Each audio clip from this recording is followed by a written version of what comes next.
So, hi, gentlemen. Carolyn, first, Here's What Happened, and Carolyn Talks podcast. I really enjoyed this biopic, and it was so interesting to be able to see George Foreman's life before he became the boxer and the proprietor of the George Foreman grills that I grew up knowing him to be. But one of the things that really stood out to me in this film about George, especially when he was becoming a boxer, is he was very quick to make decisions. Like once he settled on a decision, he stuck with it.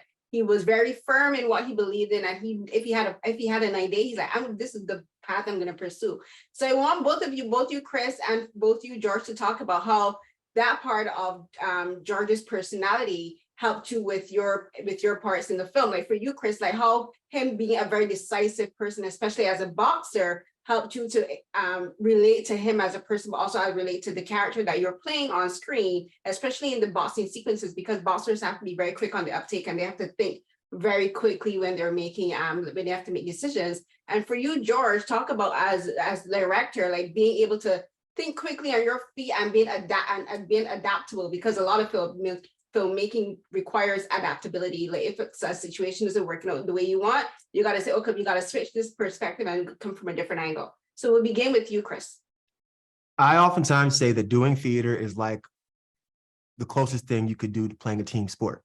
You have to be so quick on your toes. You have to be so present in the moment that sometimes your teammate across from you can forget their lines. So how do you get them back? How do you carry them? Sometimes something may happen on or off stage, but how do you maneuver around that to continue to tell the story, right? And to focus in. I think that Mr. Foreman's ability to make a decision and to follow through with that is a part of storytelling, right? Is a part of that. You have to commit to that. And on this film, there was only one direction I was willing to go, and that was full commitment. You know, there was no question for me. I made up my mind, right? He decided that he wanted to bring me on. So there was no question for me what I was going to do to tell this story the best way that I possibly could. You understand what I'm saying? So I just feel like that existed in me already. That's the way that I see it. Even if, no matter what career you have, right? If you want to perform at the top level, you have to be that decisive. There can be no question. You know, of course, you'll doubt yourself here and there, but that cognitive reframing has to be real. You know, it has to be real. So, I was just, grateful that Mr. Foreman is so formidable in that way, because I felt like I had that in me already. And so does this guy. Yeah, I mean, in terms of preparing, this is one of the things we talked about a lot, because, with this film, we got greenlit, I believe that was like late 2019, but then the pandemic happened.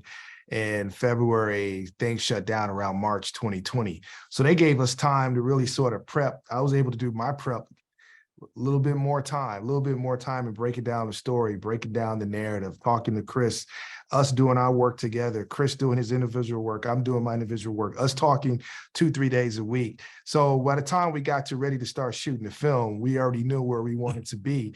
But at the same time, being able to let it happen organically and naturally.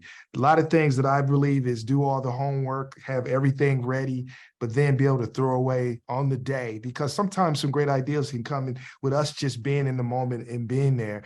And that happens a lot with Khris' background and working in theater, and just myself just, working in the biopic lane previously before doing 2 other biopics.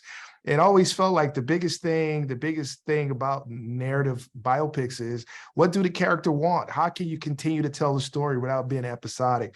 So you talk about that quick moment that George has, and I was able to see that too, just being a director behind the camera, being close in that moment when Doc said, there's no way you can make it to the Olympics in maybe 5 years. Right away, it's only 1 second, 2 seconds. 5 years? It's like very quick. It's just an instinctive thing, as you pointed out. We knew that George had that quick pulse and be able to, this is my goal. So that's just from doing homework and being ready.